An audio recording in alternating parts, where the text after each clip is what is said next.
छठ पूजा में व्रती महिलाएं क्यों लगाती हैं नाक तक सिंदूर?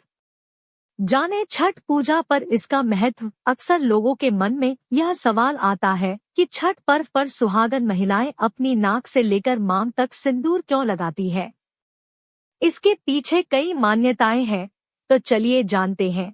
दिवाली के बाद अब पूरे उत्तर भारत में छठ पूजा की धूम नजर आ रही है। छठ आस्था का महापर्व माना जाता है कि इस पर्व का पालन करने से मन की हर मनोकामना पूरी होती है और परिवार में सुख समृद्धि बरसती है। छठ पर्व को लेकर हिंदू धर्म में अनेक मान्यताएं भी हैं, जिसे हम समृद्धि और पूर्णता की प्रतीक बताते हैं। इस बार इस महापर्व का आगाज 17 नवंबर से हो रहा है और इसका समापन में 20 नवंबर को मनाया जाएगा। सबसे कठिन पर्व छठ पूजा को माना जाता है और इस व्रत का नियम भी बहुत आयामी होता है।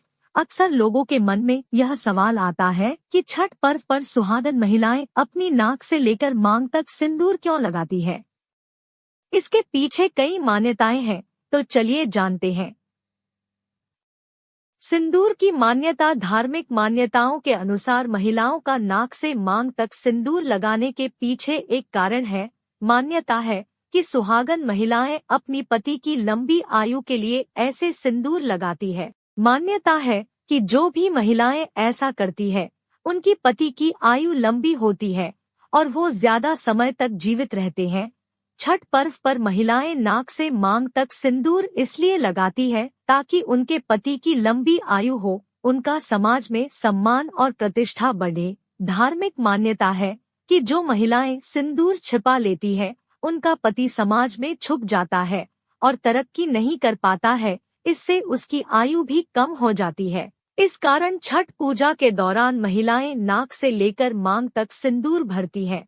महिलाएं अपने पति के प्रति प्रेम और सम्मान भी जाहिर करती है। सिंदूर से संबंधित कथा। एक कथा के अनुसार कहा जाता है कि जब दुशासन गरजते हुए द्रौपदी के कक्ष में पहुंचा, तब उन्होंने ऋतु स्नान नहीं किया था, जिस कारण उन्होंने मांग में सिंदूर नहीं भरी थी। ऐसे में दुशासन ने कहा कि तूने अभी तक यह भी तय नहीं किया कि किसके नाम का सिंदूर लगाना है, और ऐसा कहकर उसने द्रौपदी के बोल पकड़कर खींचने लगा। द्रौपदी बिना सिंदूर लगाए पतियों के सामने नहीं जा सकती थी, इसलिए उन्होंने जल्दी से सिंदूरदानी ही अपने सिर पर पलट लिया। उसके बाद गलती से सिंदूर नाक तक चला गया, इसलिए वस्त्रहरण के बाद द्रौपदी में बाल खुले रखे और हमेशा नाक तक लंबा सिंदूर लगाया।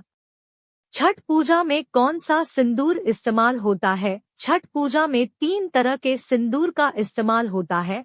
पहला सुर्ख लाल, दूसरा सिंदूर पीला या नारंगी, तीसरा सिंदूर मटिया सिंदूर होता है।